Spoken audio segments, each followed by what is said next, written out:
Oke, sudah terrecord ya. Nah, sebelum kita mulai, Pak minta tolong diaktifkan dulu sebentar kameranya. Pak pengen lihat kondisi kalian. Ini Nina sudah masuk.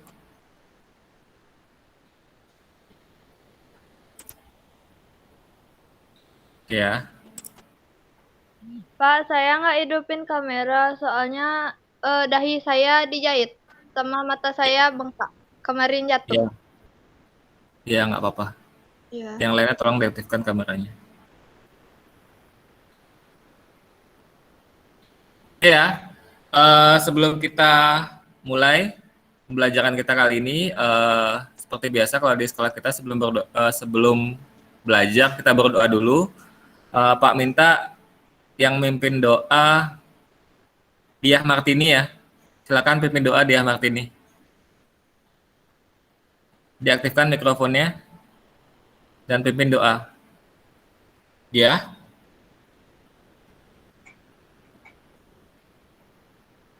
Diah Martiani.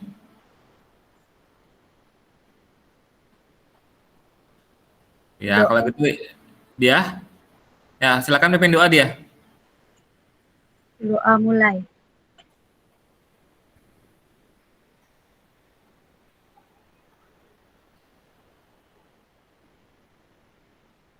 Doa selesai. Oke, kalian boleh nonaktifkan kameranya ya, biar nggak boros kuota. Oke, jadi selamat pagi anak-anak semuanya.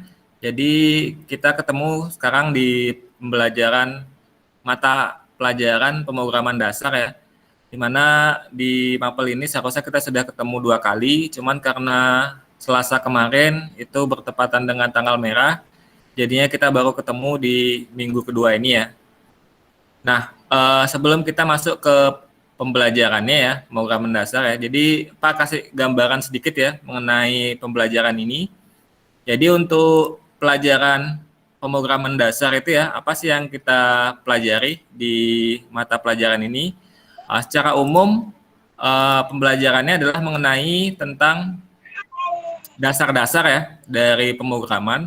Jadi kan kalian di sini jurusannya jurusan rekayasa perangkat lunak ya, di mana jurusan ini nanti diharapkan ketika kalian sudah tamat itu bisa membuat produk ya, produk perangkat lunak. Jadi bukan produk yang kayak misalkan kursi atau kayak makanan jadi yang kelihatan kasat mata tuh tidak seperti itu ya produk kalian. Produk kalian itu dia tidak kasat mata tapi bisa dilihat dari komputer. Jadi kayak perangkat lunak gitu ya, kayak misalkan games gitu ya, kayak game terus software itu kan wujud nyatanya itu nggak ada ya, tapi kita bisa gunakan langsung. Jadi itu yang diharapkan nanti ketika kalian sudah tamat di SMK ini bisa membuat produk seperti itu ya. Untuk membuat produk seperti itu gimana caranya ya? Dengan mempelajari beberapa dasar ya yang harus kalian kuasai sehingga kalian nanti bisa membuat produk-produk dalam bentuk, sebentar ada yang join Arya di Susena ya, dalam bentuk perangkat lunak ini ya. Nanti apa sih yang akan kalian bisa hasilkan ketika kalian sudah menguasai ya pelajaran-pelajaran yang ada di jurusan ini. Jadi diharapkan ya gambarannya nanti ketika kalian sudah tamat itu kalian bisa bikin website ya, entah itu website untuk pribadi, website untuk toko, website untuk organisasi. Kalau kalian misalkan aktif di Banjar ya, kalau yang Hindu atau di masjid atau di gereja buat yang agama lain, ya kalian bisa bantu organisasi kalian itu untuk bikinkan websitenya. Itu yang akan kita pelajari. Nah, selain bikin website nanti di akhir kelas 12 atau setelah kalian tamat diharapkan kalian juga bisa mampu membuat aplikasi-aplikasi yang berbasis Android ya, misalkan Pak ngomong kalau misalkan aplikasinya itu games, misalkan bisa bikin aplikasi game sederhana atau bisa bikin aplikasi untuk toko kalian dalam bentuk Android. Jadi itu yang diharapkan ya nanti ketika kalian sudah menyelesaikan semua pembelajaran di jurusan ini. Nah, di awal di awal di kelas 10 ini ya, kalian sudah dapat beberapa pembelajaran produktif ya. Dari Pak Ngurah itu ada dasar desain grafis kalau nggak salah ya, sama apa Pak Ngurah? Kemarin kalian diajarin dasar desain grafis sama apa? Sama apa? PJJ. Komputer dan jaringan dasar. Komputer dan jaringan dasar. Di pelajaran itu kemarin dapat apa materinya? Dari Pak Ngurah dapat apa? Apa baru perkenalan aja? Apa sudah masuk ke materi? Dapat apa kemarin di dasar desain grafis sama komputer dan jaringan dasar? Coba Risma, dapat apa kemarin materinya? Kemarin perkenalan sama tentang kayak materi sekarang sudah dijelasin apa aja yang bakal dapat di KJD. Oh gitu. Kalau di pelajarannya Pak Mary kemarin, tadi dapat materi apa? Coba Chelsea, dapat apa tadi materinya dari Pak Mary?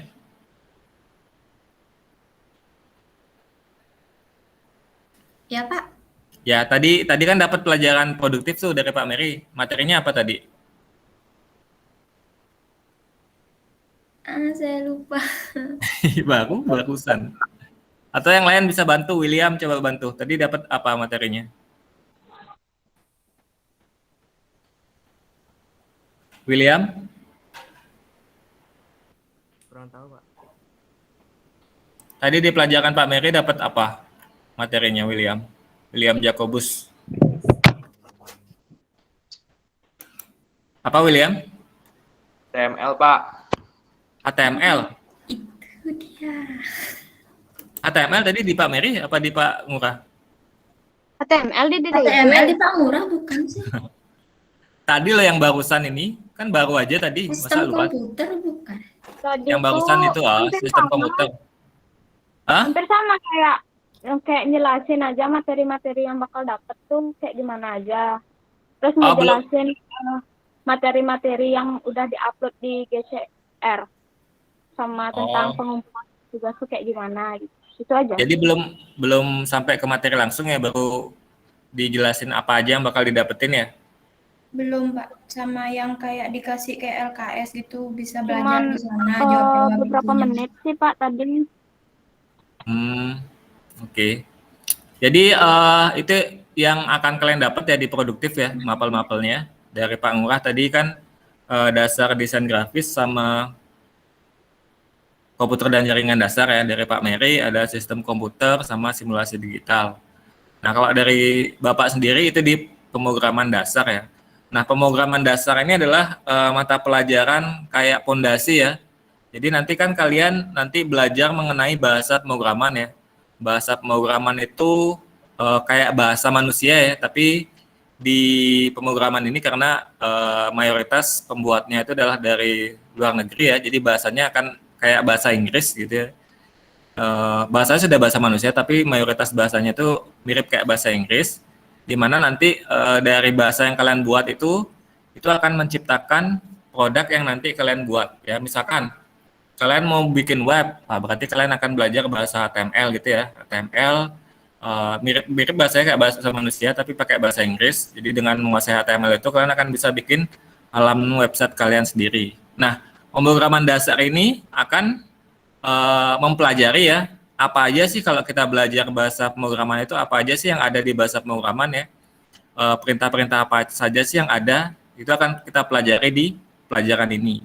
Nah, di pertemuan pertama ya, jadi di sini Pak akan langsung masuk ke materi aja ya. Jadi materi pertama itu adalah mengenai alur logika pemrograman komputer ya. Jadi di mata pelajaran ini ya, atau di topik ini, kalian akan belajar bagaimana sih sebenarnya alur logika dari pemrograman di komputer. Nah, apa saja sih yang nanti diharapkan ya ketika kalian selesai di topik ini, menguasai apa? Jadi yang pertama kalian diharapkan nanti menerapkan alur logika pemrograman komputer ya. Jadi istilahnya kalian tahu cara berpikirnya komputer itu seperti apa sih ya. Kemudian membuat alur logika pemrograman komputer. Jadi nanti kalian akan belajar gimana sih caranya bikin alur logika ya. Nanti ada 3 bentuk ya. Ada nanti bahasa natural, kemudian ada flowchart, kemudian ada pseudocode. Itu nanti kita akan pelajarin. Ya, jadi nanti sambil Pak jelasin ya, silakan kalau misalkan ada yang kurang jelas langsung ditanyakan ya. Kita nggak usah nunggu di akhir sesi penjelasan baru bertanya. Nanti kita sambil jalan sambil diskusi ya. Nah, yang Pak tampilkan di sini ya, slide-nya ini sudah Pak upload di Google Classroom ya. Jadi nanti silakan kalian download dan pelajari. Nanti di sini kalian tinggal catat poin-poin pentingnya aja ya. Kalau secara keseluruhan nggak usah dicatat full karena materialnya sudah Pak upload di Google Classroom. Cukup dicatat poin-poin penting aja. Nah, kalau kita bicara mengenai logika ya, kita pasti akan berhadapan dengan namanya algoritma ya. Di mana algoritma itu biasanya pasti dihadapkan pada masalah. Nah, contoh ada masalah seperti ini ya. Ini sebagai ilustrasi ya. Nah, misalkan Bu Tisna mengajar mata pelajaran programan dasar kelas 10. Kemudian dia melakukan penilaian praktek di kelas pada setiap siswa. Jadi anggaplah kayak kalian ya. Jadi Pak ngajarin, cuman di sini ceritanya yang ngajar Bu Tisna. Kemudian Bu Tisna ini melakukan penilaian di setiap siswa. Kemudian setiap siswa itu mendapatkan nilai sesuai kriteria penilaian dari jawaban. Nah, berapakah nilai yang tertinggi? Nah, ini contoh masalahnya. Nah, terus jawabannya apa? Jawaban dari masalah ini yang dimintakan pertanyaannya siapa yang nilainya tertinggi. Nah, jawabannya itu adalah nilai yang tertinggi. Misalkan si A nilainya 7, si B nilainya 8, si C nilainya 6. Berarti kan otomatis si B itu yang paling tinggi ya. Nah, masalahnya itu dimasukkan ke poin yang masalah, kemudian jawabannya itu dimasukkan ke dalam poin jawaban. Contoh yang lain ya. Ini ilustrasi dulu sebelum kita masuk ke konsepnya ya. Nah, contohnya pada papan pengumuman tercantum daftar nama siswa kelas 11 Kimia Industri yang sudah tuntas pada praktikum mata pelajaran asas teknik kimia. Nah, bagaimana cara mengetahui apakah Rahmawati tuntas pada pelajaran tersebut? Nah, coba deh sekarang kalian jawab nih. Kalau misalkan permasalahan seperti ini, jawabannya apa? Perhatikan dengan baik kalimatnya. Pada papan pengumuman tercantum daftar nama siswa kelas 11 Kimia Industri yang sudah tuntas pada praktikum mata pembelajaran asas teknik kimia. Nah, bagaimana cara mengetahui si Rahmawati ini pengen tahu apakah dia tuntas apa enggak? Gimana caranya? Coba. Siapa yang bisa? Chelsea coba. Perhatikan kalimatnya. Kira-kira gimana? Gimana caranya si Rahmawati dia tahu tuntas apa enggak?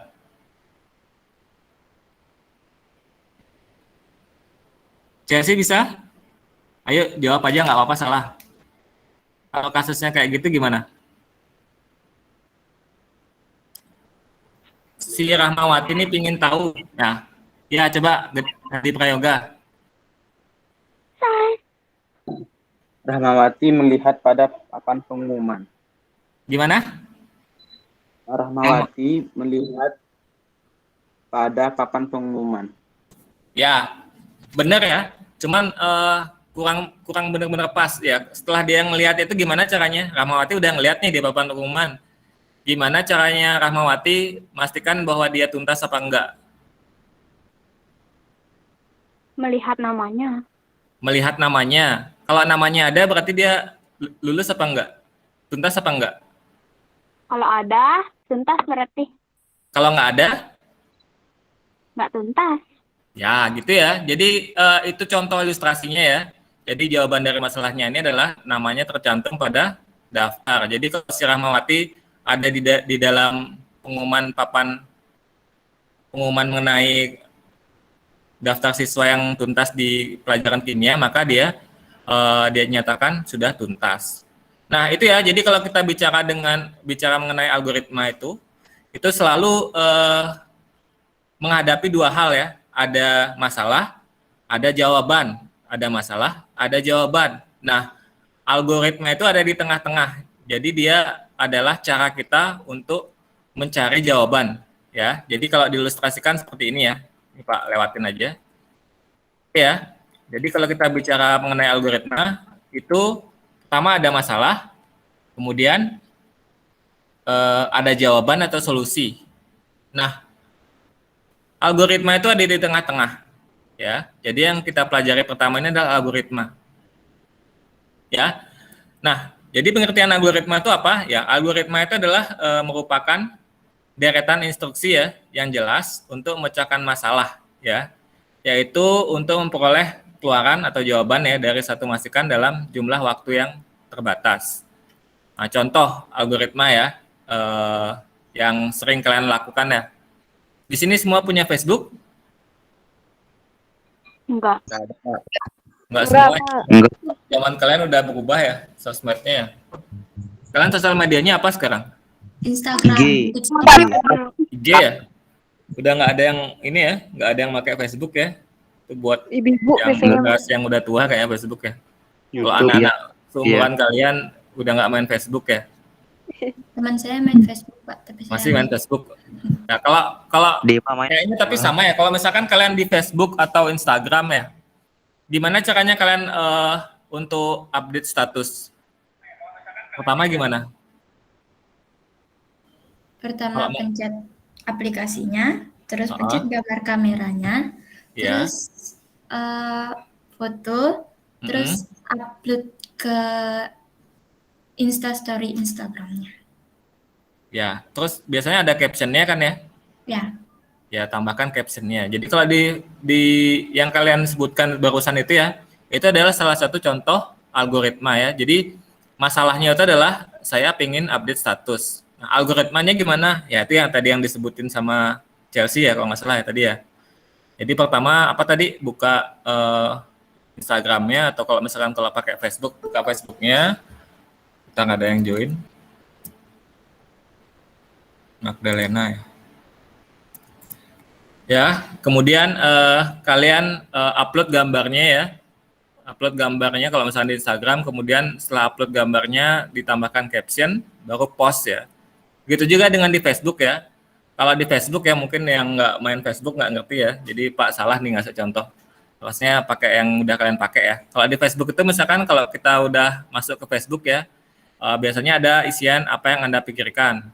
Nah kemudian diketikkan statusnya, misalkan lagi di rumah nih bengong aja gitu misalkan ya. Baru ditambahkan pelengkap, kalau misalkan ada fotonya atau penanda lokasinya kalian tambahkan, tapi kalau enggak cukup dengan statusnya. Kemudian klik kirim. Nah itu adalah salah satu contoh dari algoritma ya. Algoritma. Nah misalkan contoh yang lain nih, algoritma untuk masak mie. Misalkan kalian mau masak mie nih, masalahnya adalah bikin mie. Nah algoritmanya gimana? Coba siapa yang bisa ngasih tahu? Apa algoritma untuk bikin mie? Pasti semua pernah bikin mie instan kan? Ayo, siapa yang bisa jawab? Bebas, nggak boleh, nggak mesti ini ya, nggak usah takut salah. Coba yang cowok sekarang jawab, algoritma untuk bikin mie seperti apa? Oh, ya udah deh, nggak apa-apa, Risma. Coba algoritma untuk bikin mie seperti apa? Pertama? Cara bikin mie, pertama itu rebus airnya. Bisa pakai air aqua atau air apa gitu. Terus tuangin airnya ke panci, habis itu dipanasin dulu sampai keluar gelembung-gelembung gitu, baru dimasukin mie-nya. Terus udah sampai matang atau setengah matang tuh bisa dicampurin telur atau apalah terserah yang diinginin. Habis itu udah kayak gitu baru diangkat bawa ke piring. Habis itu tuangin bumbunya. Ada beberapa orang yang setelah kasih mie baru dikasih bumbu, atau enggak sebelum rebus mie dia taruh bumbunya di piring. Terus diaduk deh, terus makan, udah gitu aja. Oke, gitu ya. Ya. Benar ya yang dijawab sama Risma. Jadi kurang lebih seperti itu ya. Poinnya Pak adalah bagaimana kalian menyampaikan algoritmanya itu ya. Masalah nanti itu kan kalau tiap orang bisa beda-beda jawabannya ya. Cuman poin Pak itu adalah bagaimana kalian menyampaikan deretan-deretannya itu ya, langkahnya. Kalau kayak tadi Risma bilang, pertama rebus airnya, kemudian setelah rebus airnya, masukkan mie-nya dan seterusnya sampai mie-nya siap disajikan. Nah, deretan-deretan langkah yang disebut sama Risma itu adalah contoh dari algoritma. Ya, itu yang kita pelajari sekarang. Nah, kenapa belajar algoritma itu penting? Karena nanti komputer ya atau mesin yang kalian pakai nanti itu nanti dia bekerja berdasarkan algoritma yang kalian buat. Jadi kalian harus paham sebenarnya seperti apa sih algoritma komputer itu sehingga nanti kode yang kalian buat itu dimengerti oleh komputer. Ya, sampai sini jelas ya mengenai algoritma ya. Jadi kan kalau kita bicara algoritma itu ada masalah, ada jawaban. Nah, algoritma itu ada di tengah-tengahnya itu. Ya, langkah kita untuk dapat jawaban dari masalah yang kita hadapi itu disebut dengan algoritma. Ya. Nah, algoritma itu berasal dari mana sih ya? Itu kan pertanyaannya ya. Nah, algoritma itu diambil dari nama salah satu tokoh ya matematika yang bernama ini nama lengkapnya ya, Abu Ja'far Muhammad bin Musa al-Khawarizm. Itu adalah penemu algoritma ya. Jadi untuk menghargai jasanya dia untuk penemuan algoritma, makanya algoritma itu diambil dari nama belakangnya dia ya, al-Khawarizm itu. Nah, algoritma itu muncul karena sering terjadi salah sebut ya sebenarnya itu pakai SM tapi dibacanya menjadi THM ya. Algoritma sebenarnya teman sekarang orang nyebutnya algoritma. Nah, algoritma itu sebenarnya digunakan dalam perhitungan dengan angka Arab ya. Maka berangsur-angsur kata algoritma itu dipakai sebagai metode komputasi secara umum ya. Dulu sebelum ada angka Arab kan kita bukan kita ya, dulu manusia-manusia sebelumnya kita ya, itu masih menggunakan huruf Romawi ya. Kalau kalian tahu yang I, kalau misalkan 2-nya tuh I 2 kali, itu kan kalian pasti tahu ya. 3, kalau misalkan 4 itu I sama V, dulu kan pakai itu ya, di zaman dulu sekali. Iya, Pak.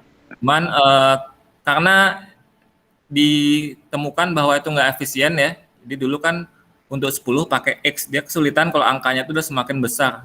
Nah, karena kesulitan itu ditemukan penggunaan huruf Arab ya, huruf Arab itu yang berbasis 0 itu, 10 itu pertama kali digunakan oleh di kawasan Arab. Jadi setelah itu angka Romawi tidak terlalu sering digunakan untuk perhitungan, yang lebih sering digunakan adalah angka Arab. Ya, itu sedikit sejarahnya. Kemudian prinsip algoritma apa saja sih prinsipnya ya? Itu ada beberapa prinsip ya. Pertama, setiap algoritma itu harus berhenti setelah mengerjakan sejumlah langkah terbatas. Ya, jadi harus jelas akhirnya di mana ya.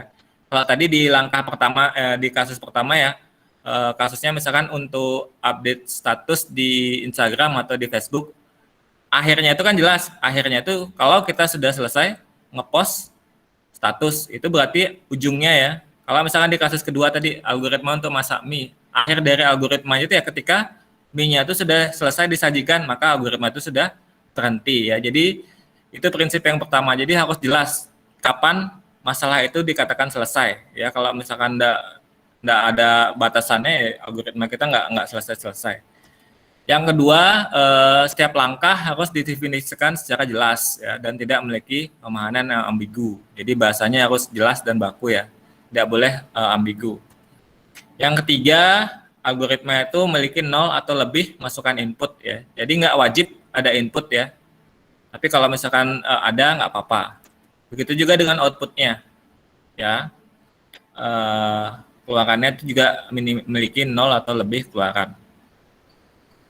Nah, yang kelima, prinsipnya adalah algoritma harus efektif. Jadi setiap langkahnya itu harus didefinisikan secara sederhana sehingga dapat dikerjakan dalam jumlah waktu yang masuk akal. Ya, itu prinsip algoritma. Oke, ini Pak lewatin aja. Nah, kemudian ini yang penting ya, kita akan belajar notasi algoritma. Notasi algoritma itu maksudnya algoritma itu bisa disajikan dalam bentuk apa saja sih? Ya, ada 3 cara. Ya, yang pertama deskriptif atau Pak sebut juga ini bahasa natural ya. Jadi dia disajikan dalam bahasa kita sehari-hari ya. Yang tadi kita contohkan itu ya, yang kayak algoritma masak mie, algoritma update status di Facebook atau Instagram, itu adalah contoh notasi algoritma dalam bentuk deskriptif ya. Sebenarnya ada dua lagi ya. Yang kedua itu ada flowchart ya. Itu dia disajikan dalam bentuk gambar ya, di mana setiap bentuk itu ada artinya sendiri-sendiri ya. Ada persegi panjang, ada dajaran genjang, ada belah ketupat dan sebagainya. Itu masing-masing punya arti sendiri. Ya, kotak itu ada artinya, dajaran genjang itu ada artinya. Ya, flowchart ini belum kita contohkan. Tadi kita baru nyoba menyajikan algoritma dalam bentuk deskriptif. Nah, yang ketiga ada pseudocode ya. Pseudocode ini nanti notasinya itu mirip dengan bahasa pemrograman tingkat tinggi. Ya, jadi nanti penyajian dalam bentuk pseudocode ini sudah mirip dengan bahasa pemrograman komputer ya. Jadi nanti dia akan mirip banget walaupun tidak sama persis ya. Tapi dia tidak detail seperti bahasa pemrograman yang sebenarnya. Jadi ini yang kita pelajari 3 bentuk ini ya. Ada deskriptif, ada flowchart, ada pseudocode. Deskriptif itu seperti yang kita contohkan tadi ya. Pokoknya kalau udah pakai bahasanya kita, tadi kayak algoritma masak mie, masukkan air ke dalam panci, kemudian tunggu airnya mendidih dan seterusnya, itu termasuk contoh penyajian dalam bentuk deskriptif ya. Deskriptif ini nama lainnya bahasa natural ya. Jadi kalau udah dibilang deskriptif atau bahasa natural berarti bahasanya bahasa kita sehari-hari. Nah, kita mulai dari deskriptif ya. Nah, deskriptif ini Pak Kasa nggak terlalu banyak yang kita bahas ya, karena ini jelas banget. Jadi pokoknya deskriptif itu bahasanya pakai bahasa kita sehari-hari. Ya, cuman yang digarisbawahi adalah setiap langkahnya harus dijelaskan dengan kalimat yang jelas. Kemudian setiap katanya itu dimulai dengan kata kerja seperti hitung, baca, tampilkan dan sebagainya. Ya, contoh kalau misalkan di kasus masak mie tadi ya, masukkan mie ke dalam panci, kan diawali dengan ini ya, diawali dengan kata kerja. Kemudian masukkan bumbu ke dalam panci gitu ya. Pokoknya dia diawali dengan kata kerja untuk setiap langkahnya. Kemudian notasi ini baik untuk orang awam, tapi cenderung sulit diterjemahkan langsung dalam bahasa pemrograman ya. Ini emang bagi kita gampang ya, cuman orang lain belum tentu memahami. Contoh misalkan kita sajikan dalam bentuk bahasa kita ya, bahasa kita kan bahasa Indonesia. Nah kalau misalkan yang baca itu misalkan orang Cina, orang Jepang yang nggak bisa bahasa Indonesia, pasti dia nggak ngerti apa maksudnya. Jadi ini adalah kelemahan notasi deskriptif. Memang mudah buatnya, tapi tidak semua orang paham maksud dari apa yang kita buat, sehingga penggunaan notasi deskriptif ini tidak disarankan untuk masalah-masalah yang rumit. Nah, contohnya seperti ini. Masalahnya adalah hitung luas persegi panjang, contohnya. Kemudian algoritmanya apa? Pertama kan kita masukkan panjangnya, misalkan panjangnya 7. Kemudian yang kedua masukkan lebarnya, misalkan lebarnya 8 misalkan ya, 7 kali 8. Kemudian kalikan panjang dan lebar, 7 kali 8, 56. Tampilkan hasil perkalian. Nah, hasil perkalian 7 kali 8 kita tampilkan, berarti luas persegi panjangnya adalah 56. Ini adalah contoh penyajian algoritma dalam bentuk notasi deskriptif. Ya. Coba ada yang bisa bantu Pak, kalau misalkan kasusnya adalah untuk menghitung luas segitiga, gimana kira-kira algoritmanya? Dengan contoh seperti ini, kalau misalkan kasusnya menghitung luas segitiga gimana? Coba siapa yang bisa jawab? Angkat tangan. Atau langsung ngomong aja nggak apa-apa. Nggak apa-apa salah. Alas kali tinggi bagi 2. Ya, nggak bisa kayak gitu. Lihat urutannya. Pertama ngapain gitu ya. Gimana dulu, Risma? Masukkan alasnya, habis itu dikalikan tingginya. Belum masukkan tinggi. Pelan-pelan. Maksudnya kayak gini. Maksudnya masukkan alasnya, habis itu masukkan tingginya. Nah, keduanya itu dikalikan, habis itu dibagi 2. Baru ditampilkan hasil perkaliannya, habis itu dibagi 2. Ya, jadi seperti itu ya. Contoh notasi deskriptif ya. Jadi dia dibahasakan dengan bahasa kita. Cuman perhatikan ya, di setiap awal itu, lihat di 1, 2, 3, 4 ini ya. Ini selalu dia diawali dengan kata kerja. Itu yang ngebedain dari kita yang tadi di awal ya. Kalau di awal kan dia nggak ada aturannya. Kalau ini di sini ada aturannya bahasanya. Pokoknya awalnya itu harus kata kerja. Ya, jelas ya untuk deskriptif ya. Ada gambaran ya anak-anak ya. Ada pertanyaan sampai sini dulu sebelum kita masuk ke bentuk yang kedua.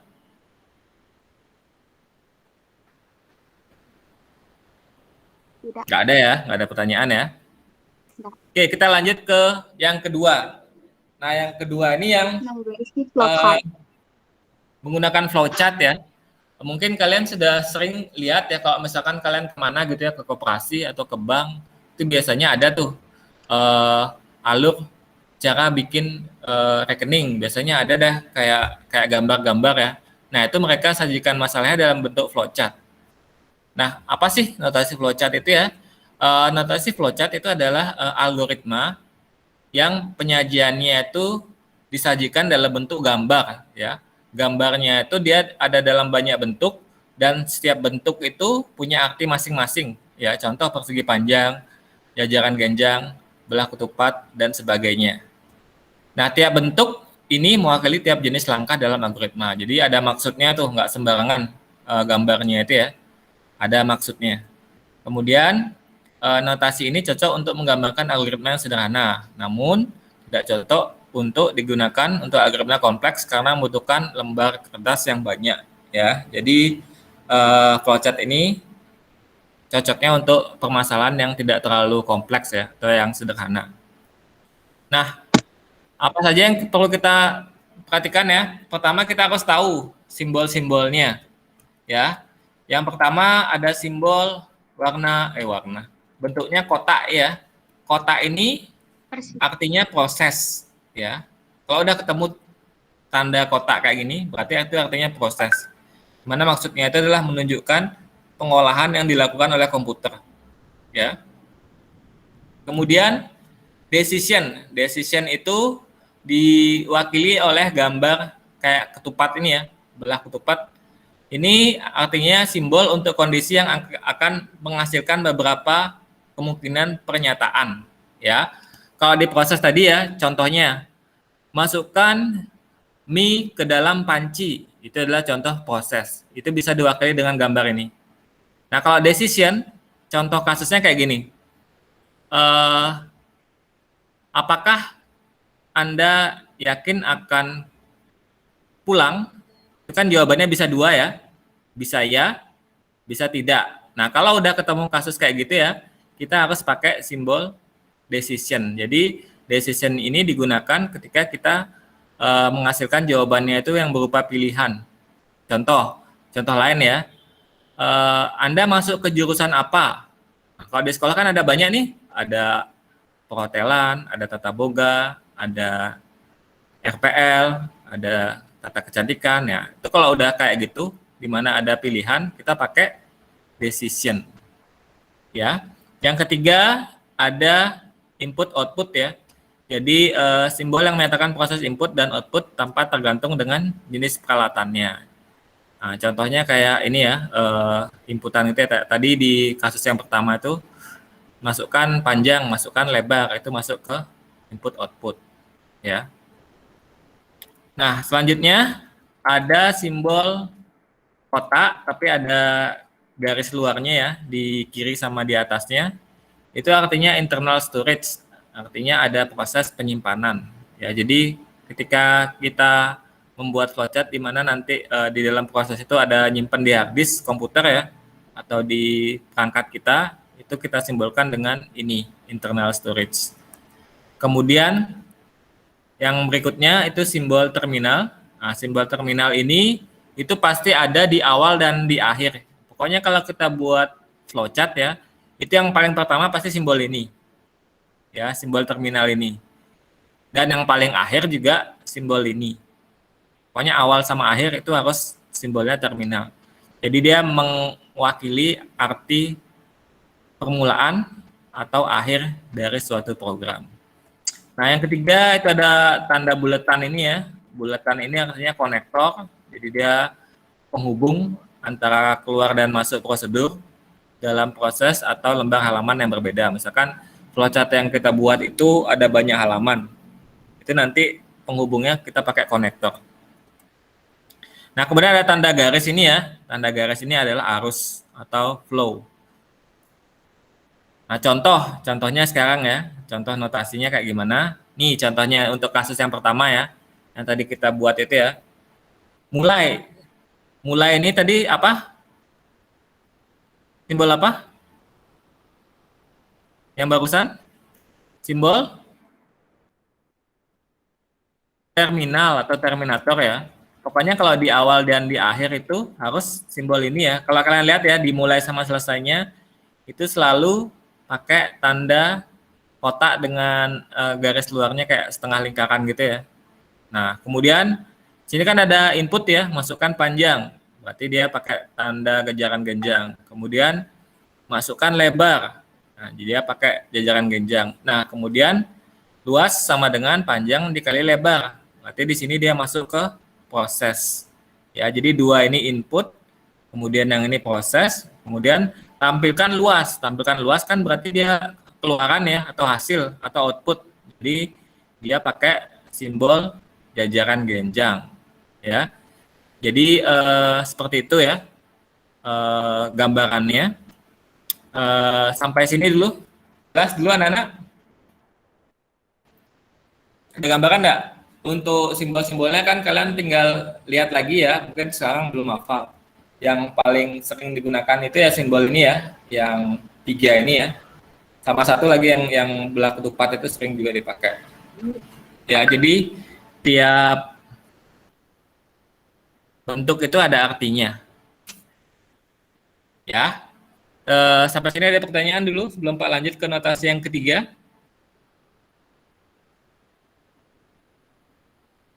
Belum ya? Belum ada pertanyaan ya? Pak lanjut sekarang. Oke, sekarang notasi dalam bentuk pseudocode ya. Ini bentuk yang ketiga. Setelah tadi yang pertama itu ada deskriptif ya. Kemudian ada flowchart. Sekarang kita masuk ke pseudocode. Nah, pseudocode ini itu merupakan notasi yang mirip dengan bahasa pemrograman. Cuma nanti dia tidak sedetail bahasa pemrograman yang sebenarnya. Dia kayak sederhana saja. Kemudian notasi ini lebih disukai oleh para ilmuwan komputer karena dia lebih praktis. Nah, selanjutnya versi pseudocode ini dapat dibuat mirip dengan bahasa pemrograman apapun, asalkan tidak membingungkan. Nah, keuntungannya pseudocode ini adalah mempermudah ketika menerjemahkannya ke dalam bahasa pemrograman ya, karena dia sudah pakai bahasa pemrograman, jadi dia ada standarnya ya. Jadi entah itu yang buat nanti orang Indonesia, orang Jepang, orang Australia, orang Korea, dia karena udah pakai standar yang sama, itu setiap orang yang lihat harusnya dia udah paham ya. Beda kalau kita pakai bahasa deskriptif ya.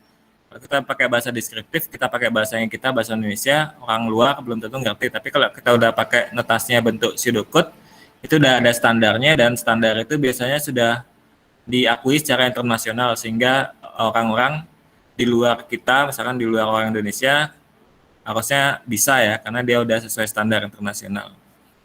Nah, gimana caranya atau bentuknya? Jadi seperti ini ya. Nah, pokoknya kalau notasi pseudocode itu ada 3 struktur ya. Pertama, programnya itu adalah nama dari programnya ya. Contoh, programnya namanya hitung luas persegi panjang. Nah, itu nama programnya. Kemudian ada deklarasi. Deklarasi itu artinya kita mendeklarasikan di dalam program itu akan ada variabel apa aja ya. Nah, variabel itu apa? Nanti Pak akan jelaskan di bahasan yang lain ya.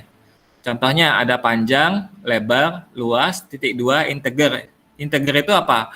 Integer itu adalah bentuk data ya di dalam komputer. Integer itu mewakili angka. Artinya panjang, lebar, luas itu nanti itu akan nilainya bentuknya angka. Makanya ditulis integer ya. Nah, kemudian algoritmanya gimana?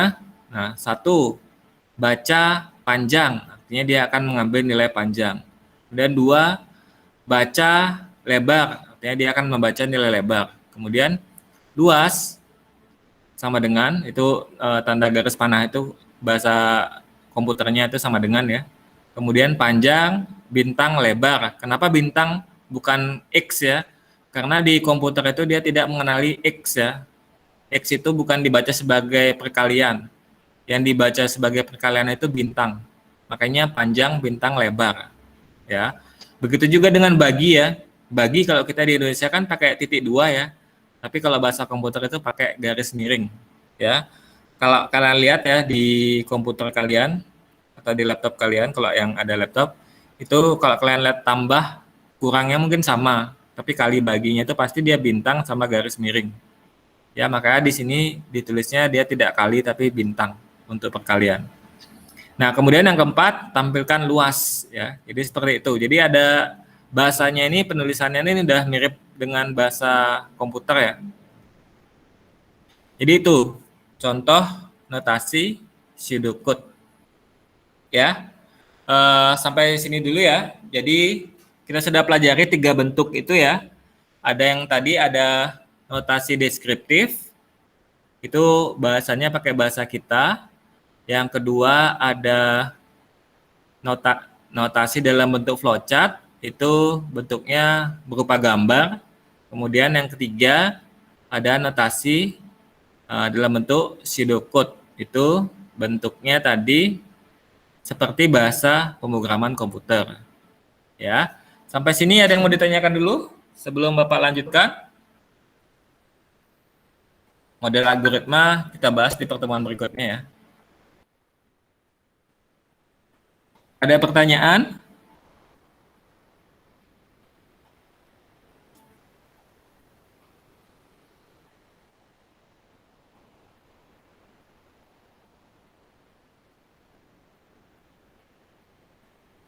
Kalau tidak ada, Bapak yang balik nanya. Ada pertanyaan dulu? Nggak ada, Pak. Sampai sini? Nggak ada ya? Kalau nggak ada, berarti Pak yang balik nanyanya. Silakan dijawab ya. Pak akan tunjuk, silakan dijawab.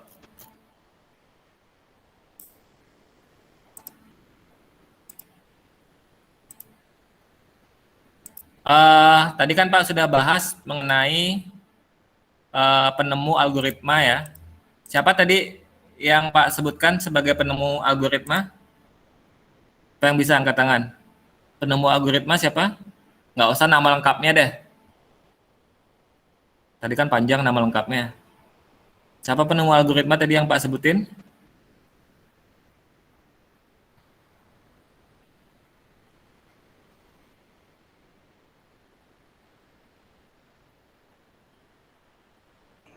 Oh ya, Ferel bilang ya, algoritma. Oh, bukan algoritma. Algoritma itu istilah pelesetannya ya, karena dia sering disebut algoritma padahal algoritma. Bukan itu namanya. Siapa tadi? Ferel, nggak apa-apa, salah Ferel. Dia mau jawab? Al-Khawarizmi. Ya benar ya dia ya, Al-Khawarizmi ya. Coba yang lain sekarang ya. Ini yang jawab Pak kasih poin ya. Dia ya, Pak catat. Apa pengertian dari algoritma? Tadi yang Pak jelasin. Algoritma itu apa sih? Silakan boleh dengan bahasa yang tadi mirip dengan di slide atau bahasa kalian sendiri juga nggak apa-apa. Yang penting poinnya kena, pasti Pak anggap benar. Kalau bisa jangan yang sama ya, tadi dia udah jawab. Yang lain coba. Marta Abimanyu coba. Prosedur langkah demi langkah untuk perhitungan. Oke, benar ya. Poin besarnya benar, cuman untuk perhitungannya itu kurang tepat ya. Jadi prosedur atau urutan langkah-langkah yang dilakukan untuk memecahkan masalah gitu yang benar ya, Marta Abimanyu ya. Belum tentu dia masalahnya itu belum tentu perhitungan soalnya. Tadi kan kadang ada masalah, misalkan masalah bikin mie, masalah update status kan dia belum tentu perhitungan. Tapi poin besarnya udah Pak anggap benar ya. Terima kasih Marta Abimanyu. Jadi kamu udah menyimak dengan baik ya. Atau Pak lagi tanya yang lain ya. Tadi kan Pak sebutkan ada 3 bentuk notasi algoritma ya, yang sudah kita bahas barusan. Apa aja 3 itu? Ada yang bisa nyebutin? Saya Pak. Ya, Naswa. Apa? descriptive, Heeh. flowcharts, Flowchart sama sama pesudah, susah tuh Pak. ya pseudocode ya. Oke, benar ya.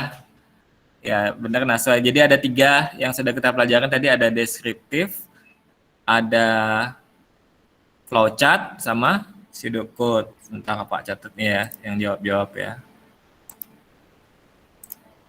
Tadi yang pertama dia ya. Yang pertama dia.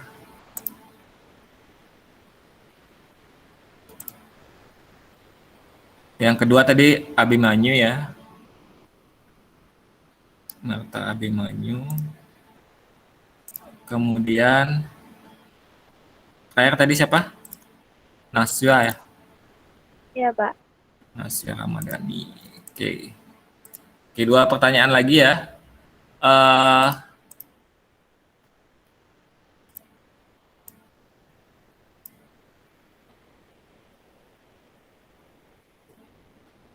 Tadi kan Pak sudah bahas ya, ada 3 bentuk notasi algoritma ya, ada deskriptif, flowchart, sama pseudocode ya. Nah di flowchart sendiri itu ada beberapa bentuk ya, setiap bentuk gambar itu mewakili arti tertentu. Ada yang bisa sebutin 2 bentuknya itu apa aja dan artinya apa? 2 aja deh dari yang tadi kita bahas banyak itu.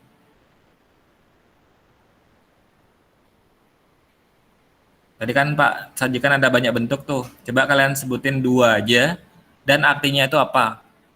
Misalkan bentuk bintang. Bentuk bintang itu artinya apa gitu ya. Tadi kan Pak udah sajikan ada banyak bentuk tuh. Ayo siapa yang bisa? Pak, Ya, silakan Chelsea. yang tanda panah sama dengan tuh kan? Yang gambar itu loh. Nggak apa-apa dijawab aja. Nggak apa-apa salah. Yang penting berani. Coba. Yang garis miring itu buat bagi. Bukan itu bukan itu yang pseudocode. Yang flowchart itu loh. yang Terminator simbol tuh. Yang itu.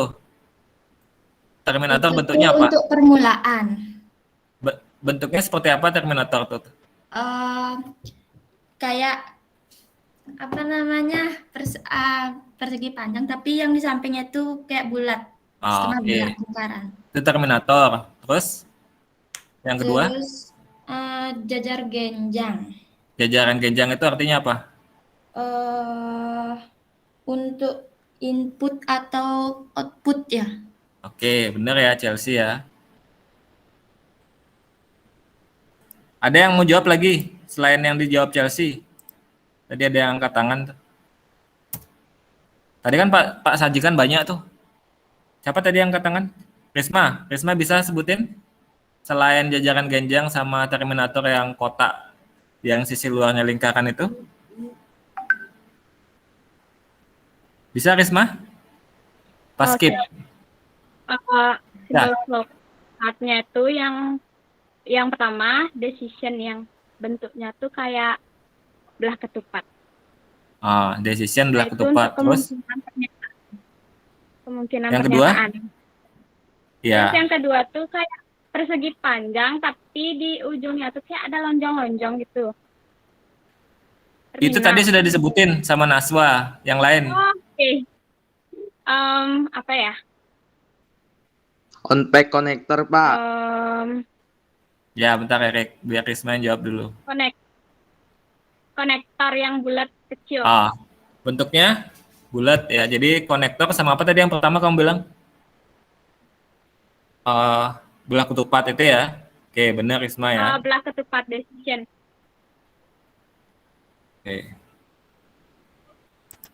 Oke ya, jadi itu ya pembahasan kita untuk pertemuan kali ini. Pertemuan ini kita akan kasih tugas ya. Tugasnya adalah gini, tolong buat sebuah permasalahan ya. Nanti yang Pak sebutin ini Pak akan tulis di classroom ya. Jadi Pak akan jelaskan garis besarnya aja. Jadi tolong buat permasalahan, kemudian kalian buat atau sajikan masalah itu dalam 3 bentuk ya. Ya tadi kan udah Pak contohin ya, kayak ini ya. Mungkin Pak tampilkan slide dulu ya.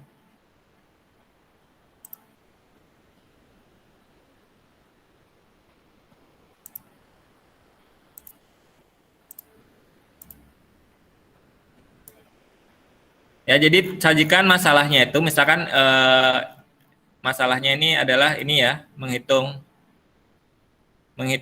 luas persegi ya. Nah, jadi misalkan kasusnya menghitung luas persegi panjang. Nah, dia sajikan dalam bentuk 3 bentuk ya. Bentuk yang pertama ini kan notasi deskriptif, ini bentuk pertamanya. Kemudian bentuk keduanya gimana? Ini bentuk keduanya. Ya. Kemudian sajikan dalam bentuk yang ketiga, yang bentuk kedua itu kan flowchart ya. Bentuk yang ketiga misalkan ini. Ya. Silakan buat contoh seperti ini, cuma jangan pakai yang sama ya.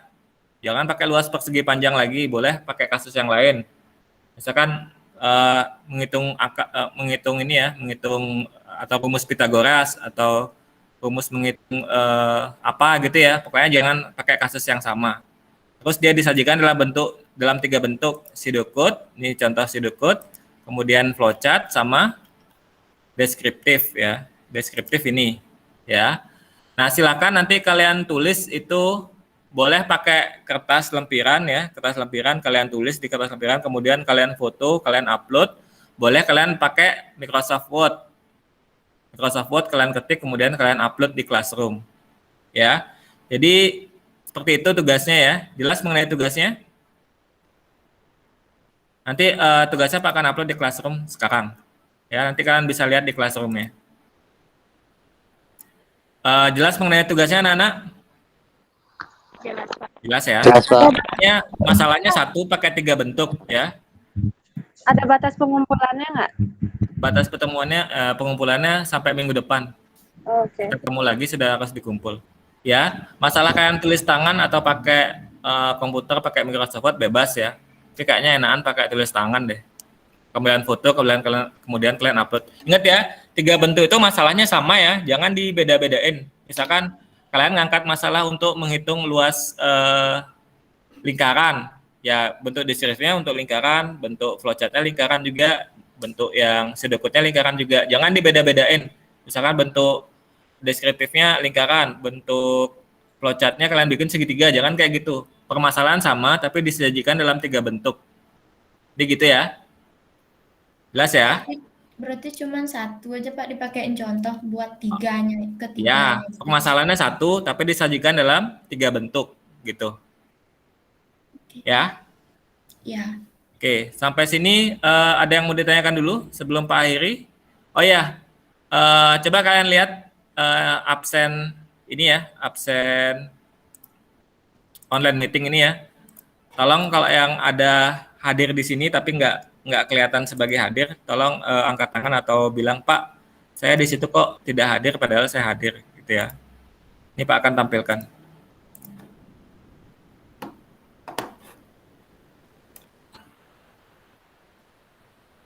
Oke. Ada nggak di sini? Area di sana ada? Ada Pak, ada Pak. Oh, Baru hadir masuk. berarti ya. Magdalena ada nggak? Ada, Pak. Oh, oke. Tadi kan soalnya agak telat masuknya. Berarti hadir semua ya. Oke. Ya. Ada pertanyaan yang lain yang tidak terkait dengan mata pelajaran? Untuk pakaian memang belum bisa diambil ya anak-anak, karena memang gudangnya belum buka. Ini kita nggak tahu kata PPKM diperpanjang terus. Jadi nggak apa-apa deh sementara kalian pakai seragam SMP ketika kalian belajar online kayak gini. Ada yang mau ditanyakan lagi di luar pelajaran atau mengenai pelajaran?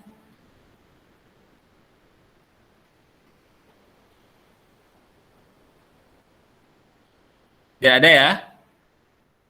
Pas ya?